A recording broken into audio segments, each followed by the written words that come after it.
I am Dr. Bill Berkowitz of Live Chiropractic in Grass Valley. Welcome.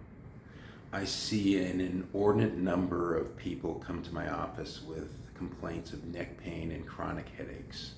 And I want to talk to you today about the 5 keys to solving the puzzle of chronic neck pain and headaches. And it is a puzzle. It's not a simple thing to solve. Headaches and neck pain go together.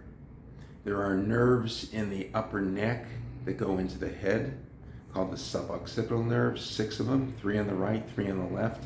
That's the source of what are typically called cervicogenic headaches. The head itself weighs 10 or 11 pounds, and these small muscles of the neck have to balance that heavy weight. It's common due to trauma and posture to have the head move forward. When it moves even an inch in front of the shoulders, it's adding another 11 pounds to the weight that the muscles have to hold up. Think about it. If I said, I'm going to give you $100 to hold up 5 pounds for 5 minutes, you'd say no problem. But if I said that you had to hold that weight out to the side of your body, you probably couldn't do it.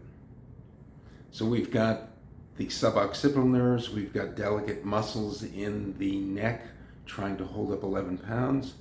And in the upper neck, we have the home to the autonomic nervous system, which is responsible for regulating all of your internal functions, as well as promoting sleep, rest, relaxation, and recovery. So let's talk about the 5 keys to solving the puzzle of chronic neck pain and headaches. The first is improper mechanics. We need to make sure that the joints of the neck are lined up and moving properly. If they're not moving, then that's a source of pain. If they're not moving properly, then that's a source of pain. And if they're imbalanced, then we have things like the head going forward, causing that tension that I talked about. We also need to focus on neurology. We need to make sure that we take pressure off of the delicate nerves, especially in the upper neck, but also in the lower neck. Those nerves control the neck and shoulders. They go up into the head. They go to the sinuses. Any irritation of these nerves is a source of potential problems.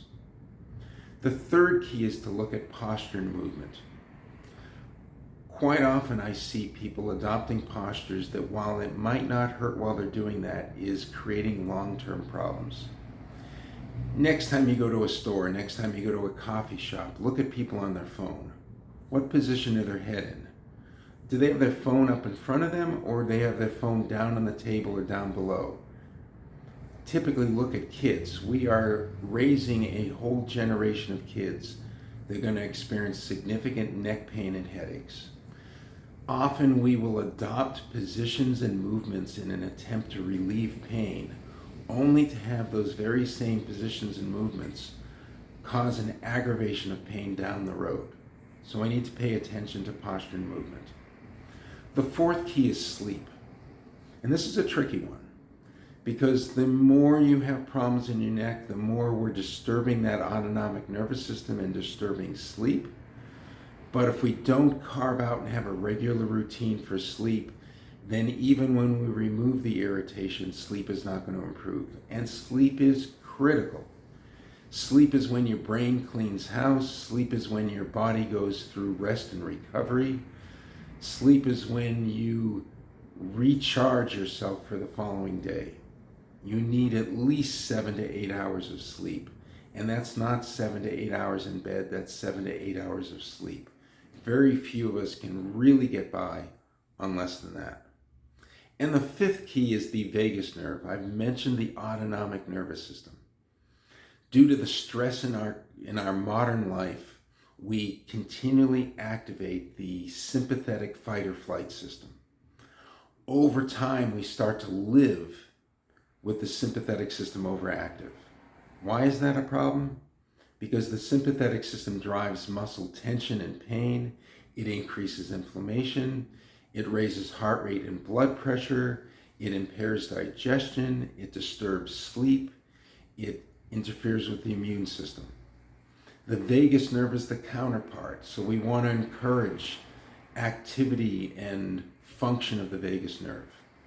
In my office, I do that with chiropractic care directed specifically to the upper cervical spine and the pelvis, but also we do that with breathing practices, which are known scientifically to activate the vagus nerve. Make sure to subscribe to all my social media channels where I post valuable content on a regular basis. Also, you can find great information on my website, lifewithinchiropractic.com. Thank you.